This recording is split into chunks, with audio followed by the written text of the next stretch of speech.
우리가 올해 시작하는 1월 첫째 주 수요 저녁 예배 시간부터 다니엘 말씀을 오늘까지 차례대로 쭉 함께 보셨었는데요. 오늘 드디어 이 다니엘 말씀 마지막 시간입니다. 마지막이에요, 벌써. 그래서 역시나 제 예상대로 다들 아쉬워하시네요. 아쉬우시죠? 네, 그래서 다음 주부터 다시 처음부터 시작하려고요. 아쉬워하실 것 같아서, 그러진 않겠습니다. 그랬다가 정말 큰일 날 것 같은 표정 들이셔서 오늘까지 해서 이 다니엘 말씀을 좀 내도록 하겠습니다. 여하튼간에요, 이 다니엘 말씀 우리가 지난 한 3개월 동안 쭉 함께 봤지만요, 짧게 내용을 정리하자면 이런 거였어요. 이스라엘 나라가 이제 망하고, 이제 다니엘을 포함해서 이스라엘 나라 백성들이 이 바벨론 나라의 포로로 붙잡혀서 살게 됐어요. 그리고 다니엘이요, 바벨론 나라의 왕들이 봤던 환상들, 또 다니엘 자기가 직접 본 그런 환상들을 가지고서 하나님의 계획이, 하나님의 뜻이 이렇다라는 것을 깨닫게 되었다. 그리고 그 뜻은, 그 계획은 다른 게 아니라 하나님의 백성들이 앞으로도 또 다른 어떤 고통의 시간, 또 환난과 핍박의 시간을 겪게 될 거다. 그러나 그 고통과 환난, 핍박의 시간이 영원하진 않을 거고 하나님이 다 정해놓은 때가 있다. 하나님이야말로 모든 역사의 주관자시고 모든 역사의 시간표들을 다 정해놓으셨다.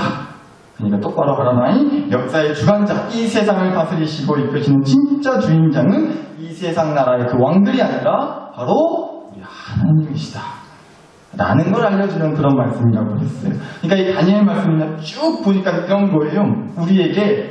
우리가 지난 3개월 동안 봐왔던 이 다니엘 말씀을 보니까 저는 이런 느낌을 받았어요. 우리에게 절망과 소망을 함께 주는, 뭔가 은혜로운 것 같으면서도 뭔가 찝찝한, 뭔가 개운하지 않은 그런 말씀이라는 생각이 저는 좀 들었거든요. 왜냐하면 앞날에 좋은 일만 있을 거다 라고 하지 않으시고, 더러 좀 힘든 시간들이 있을 거다, 아프고 고통받고 핍박과 환난의 시간이 있을 거라는 그런 절망적인 얘기도 해주시고요. 또 그랬다가 너무 했다 싶으셨는지 병 주고 약 주시면서 그 모든 역사와 계획의 주인은 그러나 하나님이시니까 또 너무 걱정하지는 말아라. 그런 소망 비스무리한 걸 하나 또 얹어주시고 하면서 뭔가 절망과 소망을 함께 주는 그런 말씀이다 싶은 생각이 들었어요, 다니엘 말씀이. 그래서 우리 다니엘도요, 그런 하나님의 뜻에, 그런 하나님의 깨달아주신 가르침에 너무 그냥 마냥 기분 좋게 아무렇지 않게 은혜롭게만 받아들이지 못했던 거예요. 실은 그래서 다니엘 말씀을 보기 원했던 거예요. 다니엘이 그렇게 인간적이었어요. 우리랑 똑같은 사람이구나, 사람 사는 거 다 똑같구나. 만약에 여러분 다니엘이요, 앞으로 힘든 시간이 또 있을 거라고 하나님께서 그런 환상을 보여주시고 말씀하시는데 막 걷다 대고 하나님 괜찮습니다 그렇게 하면서 아멘하고 막 믿음으로 순종했다 이런 얘기만 있었으면 사실 저는 다니엘 말씀을 고르지 않았을 것 같아요, 솔직히. 다니엘이 우리랑 다를 것 없이 이런 환상, 또 그런 얘기를 듣고 나서 굉장히 지치고 심지어 아파하고 힘들어했다는 얘기가 말씀 곳곳에 나와 있잖아요. 그래서 참 인간적이었어요. 그래서 더 들여다보고 싶었거든요. 여튼간에 우리가 그러면서 다니엘이 너무나 괴로워하고 힘들어했던 모습들을 보게 됐었죠. 다시 한번 보더라도 그래요. 8장에서 특히 그랬잖아요. 환상을 보고 이제 다니엘이 지치고 몇 날을 끙끙 앓았다고 하는 얘기도 나왔었고, 오늘 우리가 보고 있는 10장 말씀에서도요, 10장 1절을 보시면 1절에요. 바사왕 고레스 제3년에 한 일이 벨드사살이라 이름한 다니엘에게 또 나타났는데, 또 환상을 하나 봤다는 거예요. 그 일이 참되니 곧 큰 전쟁에 관한 것이다. 다니엘이 그 일을 분명히 알았고 그 환상을 깨달았다고 나와요. 그러니까 또 역시나 다니엘이 앞으로 뭔가 벌어질 큰 전쟁에 대한 환상을 보게 됐다는 거죠. 그러고 보면 하나님도 참 징하다 싶어요. 혹시라도 다니엘이 여태껏 참 환상 수없이 보여주셨잖아요, 하나님이 다니엘한테. 근데 또 기어코 보여주시는 거예요. 그래서 혹시라도 다니엘이 요새 내가 몸이 허해서 그런가, 자꾸 막 헛게 보인다고, 개꿈 꿨다가 그러면서 그냥 지나가 버릴까봐, 또 까먹을까봐 그러셨는지는 모르겠지만 자꾸만 이렇게 다니엘한테 뭔가 요상스러운 기분 찝찝한 그런 환상을 자꾸만 보게 하셨단 말이죠. 여튼 그래서 다니엘이요, 또 뭐시 전쟁이 어쩌고 저쩌고 하는 그런 환상과 얘기를 듣고 나서 역시나 또 괴로워했다고 나와요. 2절과 3절 이어서 보시면 10장 2절, 그때에 그 환상을 보고 나서 다니엘이 새 이래 동안을 슬퍼하며 새 이래가 차기까지 좋은 떡을 먹지 아니하고 고기와 포도주를 입에 대지 아니하고 또 기름을 바르지 아니했다고 나와요. 새 이래 동안, 새 이래는 이제 7일이 3번 지나가는 걸 말해요. 그러니까 3, 7에 21. 그러니까 21일. 그러니까 3주 동안이나 슬퍼했다는 거예요. 3주. 거기다 3일도 아니고 그 3주 동안을요, 다니엘이 슬퍼하면서 떡도, 고기도, 포도주도 먹지 않았다. 입에 대지 않았단 말이에요. 3주 동안이나 말이에요. 근데 뭐 당연히 그럴 수밖에 없을 것 같아요. 입맛이 있었겠냐고요. 툭하면 하나님이 그렇게 요상스러운 환상을 보게 하시고, 무슨 기분 좋은 얘기도 아닌데 막 우울하고 무시무시한 그런 기분 나쁜 환상과 앞으로 펼쳐질 안 좋은 얘기들을 그렇게 보여주시고 얘기하시니 당연히 입맛이 있을 수가 없게 되죠. 입맛은 말할 것도 없고 살맛도 안 난다 할 것 같았을 것 같아요. 그래서 다니엘이 또 이렇게까지 얘기를 해요. 10장 16절을 보니까요. 네 주여, 이 환상으로 말미암아 근심이 내게 더하므로 내가 힘이 없어졌나이다 라고 했어요. 힘이 완전히 바닥났다는 거예요. 그래서 이렇게 기운이 없는지 모르겠다고, 힘이 딸려 죽겠다고 하는 그 정도가 아니라 힘이 없어졌다고 했잖아요. 더 이상 살 수 있는 힘이 완전히 바닥났다는 거 아닙니까? 그 정도로 다니엘이 괴로워하고 힘들어했단 말이죠. 그런데 다니엘이 그 앞날에 대한 두렵고 근심 또 걱정되는 환상을 보고 나서 그렇게 특히나 더 힘없다, 힘이 바닥나고 입맛이 없고 정말 살맛이 안 난다 할 정도로 끙끙 앓고 괴로워했던 그 이유는 더 특별히 그럴 수밖에 없었다 싶은 게요. 다니엘은 뭐 하는 사람이었어요? 기도하는 사람이었잖아요. 다니엘 6장 10절 한번 다시 떠올려 보시면요. 6장 10절에 다니엘이 이 조서에 왕의 도장이 찍힌 것을 알고도 자기 집에 돌아가서는 윗방에 올라가 예루살렘으로 향한 창문을 열고 전에 하던 대로 하루 몇 번씩 3번씩 무릎을 꿇고 뭐해요? 기도하며 하나님께 감사했다고 나오잖아요. 다니엘은 매일같이 그것도 하루 3번씩 빼먹지 않고 그것도 목숨 걸고서라도 꼭 뭐를 했어요? 기도를 했던 사람이었다는 거죠. 그래서 더 미치고 환장할 노릇이었을 것 같아요. 저는 진짜 살만 안 난다. 에이씨, 기도 보고 다 때려치고 싶다. 살기 싫다라고 할 만하지 않냐. 왜요? 기도를 했었으니까. 아니 하나님, 내가 기도했는데 그렇게 매일같이 하루도 빼먹지 않고 무려 3번씩이나 그렇게 그렇게 기도했는데 심지어 기도하면 확 사다구에 집어넣으려고 그렇게 협박을 하고 겁을 줘도 내가 목숨 걸고 거기에 굽히지 않고 그렇게까지 기도했던 사람인데 어떻게 그런 환상을 보여주실 수 있는 거? 제가 그 정도로 간절히 기도를 했으면 하나님의 나라, 하나님의 백성을 세상에서 제일 강하고 잘 나가는 나라로 그런 백성으로 만들어준다 뭐 그런 얘기를 해주셔야지. 또 무슨 전쟁을 겪고 아픔을 겪고 핍박을 당하고 그런 절망적인 얘기만 하시냐고. 그래서 다니엘이요, 기도의 힘도 바닥, 살아갈 힘도 바닥, 다니엘의 마음이 그렇게 정말 바닥을 길 정도로 괴로웠을 것 같다는 마음이 너무나 이해가 되는 거예요. 왜냐면 우리도 그럴 때가 있잖아요. 기도했는데 하나님의 응답이 영 시원찮은 거예요. 아니 시원찮은 정도가 아니라 오히려 기도했더니 더 나빠지는 거예요. 더 안 좋아지고 심각해져. 하나 풀리지 않고 어째 시간이 지나면 지날수록 더 꼬여만 가는 것 같은 거죠. 기도했는데 그럼 어때요? 기도보나 말이고 기도보나 말이고 솔직히 이 소리가 나와요 안 나와요? 나오지 않나요? 멀뚱히 앉아 계셔도 눈으로 다 대답하신 줄 알아요? 기도보나 말이고 이 소리가 왜 안 나오냐? 그런데 여러분 다니엘 말씀은요 분명히 이걸 우리에게 말해주고 있어요. 뭐냐면요 하나님께서 그 다니엘의 기도에 응답해 주셨다는 걸 얘기해주고 있어요. 한번 보실게요. 10장 12절입니다. 10장 12절 그가 내게 이르되 다니엘아 두려워하지 말라. 네가 깨달으려 하여 너의 하나님 앞에 스스로 겸비하게 하기로 결심하던 첫날부터 너의 말이 뭐 받았으므로 응답받았으므로 내가 너의 말로 말미암아 왔느니라고 나와요. 보시면 일단 여기 이렇게 나와요. 다니엘 네가 한 말이 응답을 뭐 했어요? 받았으므로. 그러니까요 다니엘이 기도했던 말이 하나님한테 여하튼 응답을 받았다 안 받았다? 받았다고 분명히 나오죠. 그런데 더 중요한 건 이거예요. 그 앞에 보시면 다니엘아 두려워하지 말라. 그러고 나서요 뭐라고 나오죠? 다니엘이 네가 뭐 하려 하여? 깨달으려 하여 라고 나와요. 그러니까 뭔 얘기냐면요 다니엘이 매일같이 그렇게 기도하면서 구했던 게 무엇이었느냐 바로 다니엘은 깨닫고 싶었다는 거예요. 깨닫고 싶었다고. 그런데 그 기도에 하나님이 응답을 하셨다 안 하셨다? 하셨다고 분명히 말해주고 있어요. 응답 받았단 말이에요. 12절에 그렇게 나오잖아요. 그러니까 무슨 얘기겠어요? 다니엘이요, 깨닫기 원해서 기도를 했는데 하나님이 그 기도에 응답을 해주셨다는 것은 뭐예요? 그러니까 다니엘이 결국은 깨달았다 못 깨달았다? 깨달았다는 거잖아요. 다니엘이 깨달았다고요. 하나님이 그 기도에 응답해 주셔서 다니엘은 깨달을 수 있게 됐다는 거예요. 그럼 질문, 다니엘이 깨달았던 건 뭘까요? 다니엘이 그럼 뭘 깨달았을까요?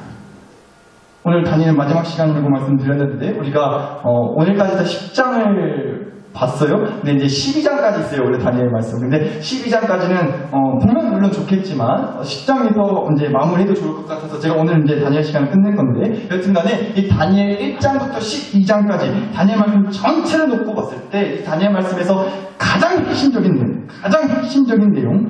그래서 다니엘도 깨닫게 됐고요. 심지어는 바벨론 나라의 왕들도 깨달았던 아주 중요한 사실 하나가 있어요. 이 다니엘 말씀 전체 가장 핵심적인 내용. 그게 뭐냐면 우리가 여태까지 다니엘 말씀 쭉 보면서 사실 이 얘기 하나 했던 거거든요. 그게 뭐냐면요. 사실 근데 뭔지 아실까요? 모르시면 다음 주부터 진짜 처음부터 다시 할 거예요. 네. 한마디로 이거라고요. 따라서 한번 해주시면 감사하겠습니다. 우리가 사실 계속 이 얘기했던 거예요. 제가 몇 번 또 말씀드렸어요. 한번 따라서 해주세요. 하나님이 이 세상의 주인이시다.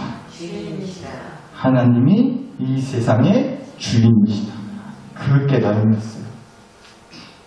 오죽 이 사실이 틀림없는 사실이면요, 하나님께서 왼수 같은 바벨론 나라의 왕의 입에서도 이 고백이 터져나오게 하셨단 말이에요. 다니엘 2장 47절 보실게요. 2장 47절. 왕이 대답하여 다니엘에게 이르되 너희 하나님은 참으로 모든 신들의 신이시요 모든 왕의 주제시로라고 했어요.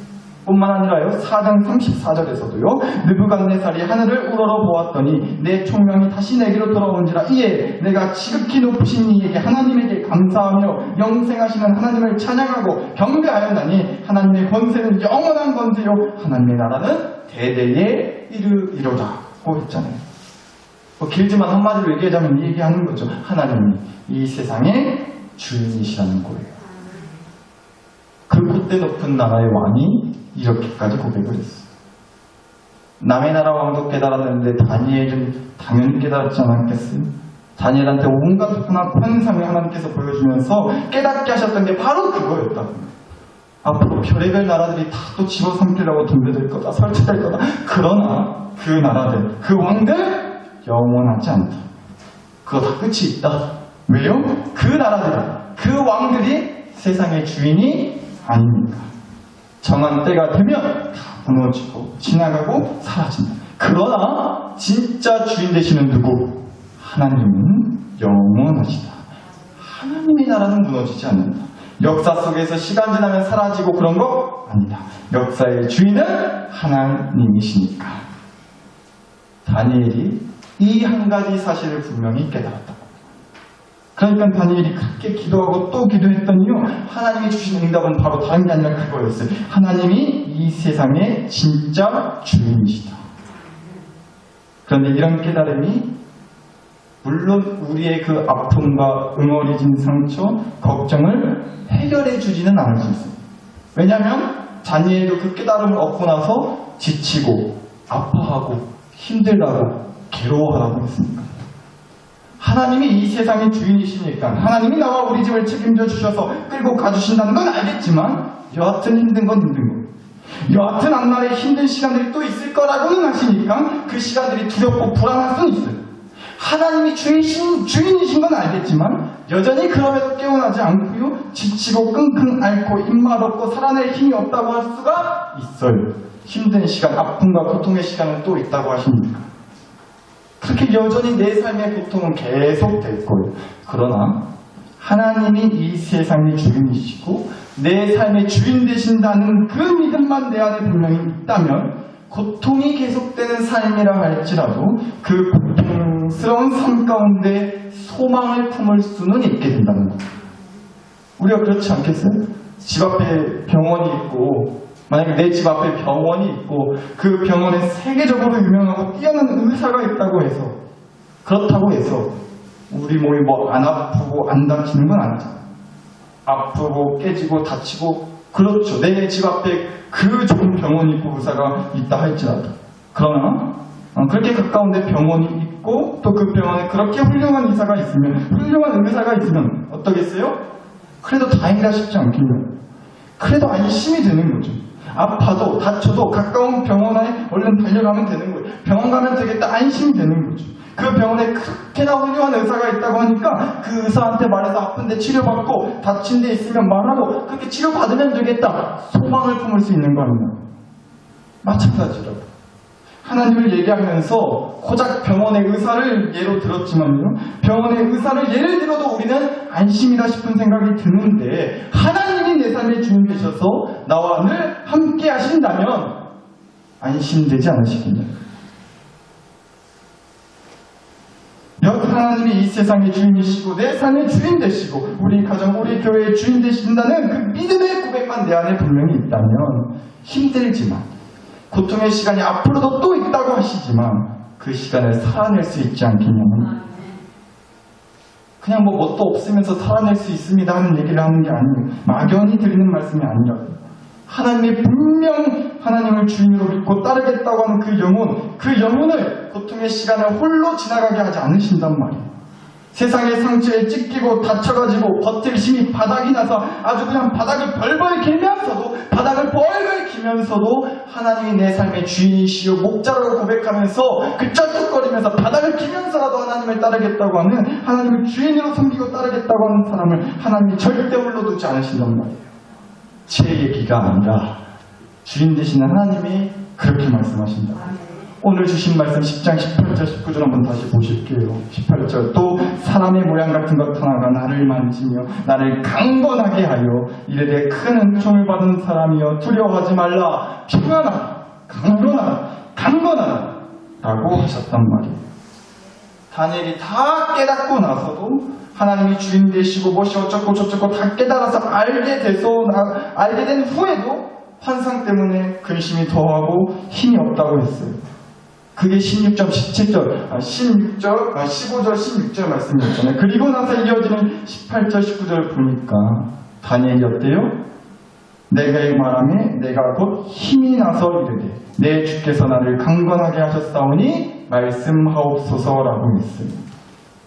힘이 없다고, 힘이 다 바닥났다고 했던 다니엘이요, 다시 힘이 난대요. 힘이 났대요. 다시 힘이 돌기 시작했대요.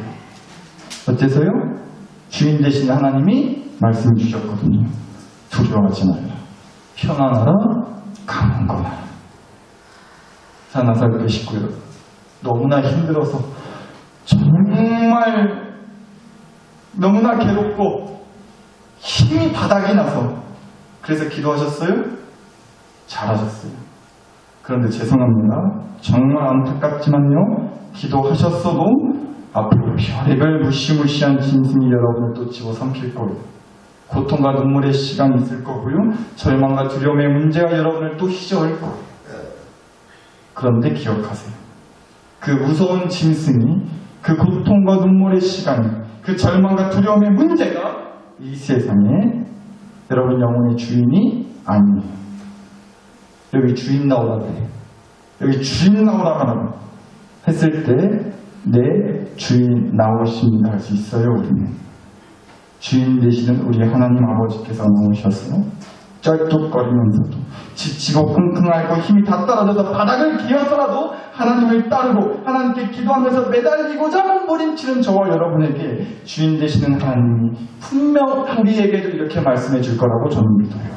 두려워하지 말라, 평안하라, 강건하라. 그러면 저와 여러분도 다니엘처럼 그렇게 얘기할 수 있지 않는가요? 곧 힘이 나서 이르되 내 주께서 나를 강건하게 하였사오니 주인 하나님 말씀하시옵소서. 내가 더욱 그 주인 되시는 하나님의 말씀을 듣고 주님 따르겠습니다. 하나님을 따르면서 살겠습니다. 우리도 다니엘처럼 그렇게 힘을 얻고 그 힘을 의지해서 주인 하나님을 따르면서 살아갈 수 있게 될 줄 믿습니다. 이 얘기만 드리고 함께 기도하겠는데요. 혹시 최근에 이런 뉴스를 보셨을지 모르겠어요. 서울에 있는 어느 동물원에서 얼룩말이 탈출됐다는 거예요. 그래서 그 얼룩말이 서울 도심을 막 휘젓고 막 돌아다녔다는 뉴스가 최근에 며칠 전에 나왔어요. 그거 잠깐 보시고 제가 설교 결론 내도록 하겠습니다. 함께 보시죠.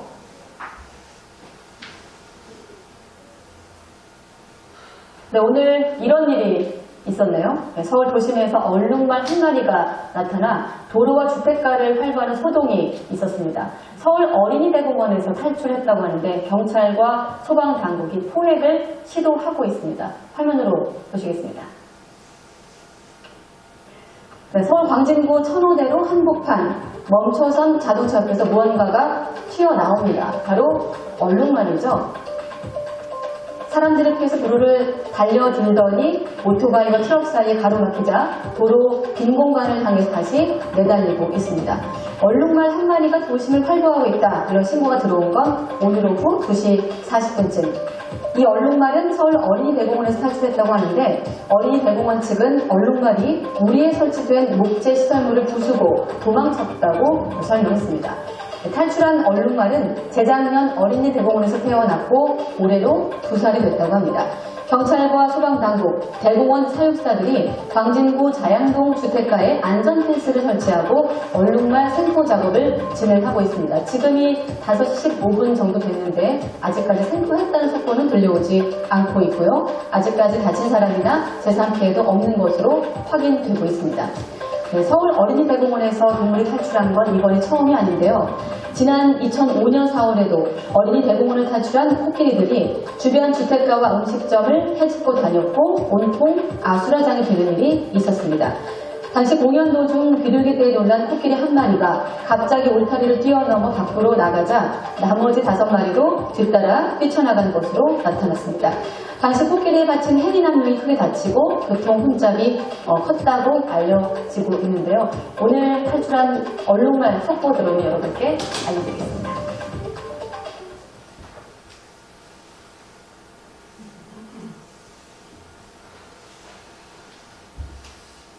네, 여러분, 고창이 참 살기 좋은 동네예요, 그렇죠? 저는 아직까지 고창 바닥에 얼룩말이나 코끼리가 돌아다녔다는 얘기를 들어본 적이 없거든요. 여튼 별의별 일이 다 있다 싶어요. 근데 저는 이걸 보면서 또 이런 은혜를 받았어요. 여러분, 얼룩말이, 그 얼룩말이 오죽 그 동물원 우리를 벗어나고 싶었으면 탈출을 했겠어요. 아마 얼룩말한테는요, 그 동물원을 탈출하는 게 자기 인생의 가장 큰 문제였을 것 같아요. 그죠? 네, 여러분, 한번 보세요. 그 동물원을 탈출하는 것보다 더 큰 문제가 기다리고 있었던 거예요. 뭐죠? 뭐였겠어요? 탈출은 했는데, 탈출하고 나서 갈 데가 없는 거예요. 막상 탈출은 하고 싶어요. 탈출을 했는데, 뛰쳐나왔는데, 갈 데가 없다는 거죠. 어디를 가야 될지를 모르겠는 거예요. 그래서 막 도로에도 뛰쳐나가 보고 집들이 있는 골목길도 휘젓고 다니고, 그런데 정작 갈 데가 없다 보니까 어디를 가야 될지를 모르겠어서 아직 뉴스에는 이제 나오진 않았지만 결론적으로는 다시 붙잡혔대요. 여튼간에 갈 데를 알지 못해서 정하지 못해서 결국 그렇게 다시 잡혔단 말이에요. 마찬가지. 자, 나사렛 그 식구 여러분. 포로로 붙잡혀 살던 이스라엘 백성들 이야기예요. 다니엘 말씀 봤지만 하나같이 그 얼룩말처럼 그 갇힌 울타리에서 도망치고 싶었을 것 같지 않아요? 포로로 붙잡혀 살던 이스라엘 백성들. 그런데 하나님께서 약속하셨던 70년의 시간이 드디어 가까워져 가지고 이제 포로에서 탈출할 수 있게 됐어요. 근데 그때 다니엘이 뭐 했다고요? 기도했단 말이에요. 기도했었다고 했잖아요. 그런데 무슨 기도했어요? 고향 땅으로 돌아가기 전에 먼저 하나님께 돌아갈 수 있게 해달라고 기도했었다고. 우리 모두 누구나 다 고통의 울타리를 탈출하고 싶어 하죠. 그런데 기억하시죠? 고통의 울타리를 그렇게 탈출하고 나서는 그 다음은요. 탈출하고 나서 가실 때는 있으시냐는 거예요. 그러니까 뭔 얘기냐. 탈출하는 것도 물론 중요한데 그보다 더 중요한 건 과연 나는 갈 데가 있느냐는 거예요. 내가 어디로 가야 할지를 깨닫게 하시고 내가 가야 할 곳으로 이끌어주시는 그 목자 주인이 있느냐. 우리 이것부터 확실하게 하고서 탈출을 해도 하자는 겁니다. 그리고 우리가 지난 3개월 동안 함께 보았던 그 다니엘 말씀은 우리에게 이걸 말해주고 있어요. 그 목자, 그 주인이 누구인지를. 누구라고요? 하나님. 우리 하나님이요. 왜요? 하나님이야말로 이 땅의 진짜 주인이시거든요. 역사의 주권자시고 내 인생의 선장, 우리 가정의 목자, 우리 교회의 주인 되시는 분은 누가 말해도 우리 하나님 아버지라는 거예요. 다니엘은요, 그 하나님을 자기 인생의 주인으로 모시기 위해서 그래서 매일같이 자기 방 창문을 열고 하나님의 성소, 성전이 있던 예루살렘을 향해 기도했던 것. 기도는 거래가 아니라 만남이라고 했어요. 내 기도를 드리기 전에 하나님을 내 인생에, 내 영혼에, 우리 가정, 우리 교회의 주인으로 모시는 것. 그러려고 내 영혼의 창문을 열어두는 것. 그게 기도예요. 우리 그 기도를 시작하는 거예요. 하나님이라는 도착지가 있어야, 하나님이라는 도착지가 있어야 지금 그 고통에서 탈출하고 난 뒤에도 안심이에요. 하나님이라는 분명한 도착지 갈 때가 있습니다. 그러니까 우리 이 시간 이 기도하자는 거예요. 하나님, 내 인생의 주인 되어주세요. 하나님을 내 영혼의 목자, 주인으로 믿고 따르게 해주세요. 우리 가정이, 우리 자녀가, 우리 신랑이, 우리 아내가 오직 하나님을 목자, 주인으로 믿고 따르게 해주세요. 우리 교회가 오직 하나님만을 목자, 주인으로 믿고 따르게 해주세요. 그러면 힘을 얻고 평안하게 강건해질 거라고 믿습니다. 그 은혜를 소망하면서 이 시간 우리가 지난 3개월 동안 살펴봤던 그 다니엘 말씀을 붙잡고 그 말씀과 은혜에 기대서 여러분 자신과 가정과 교회를 위해 마음과 함께 간절히 기도를 드리겠습니다. 함께 기도하시겠습니다. 하나님 아버지,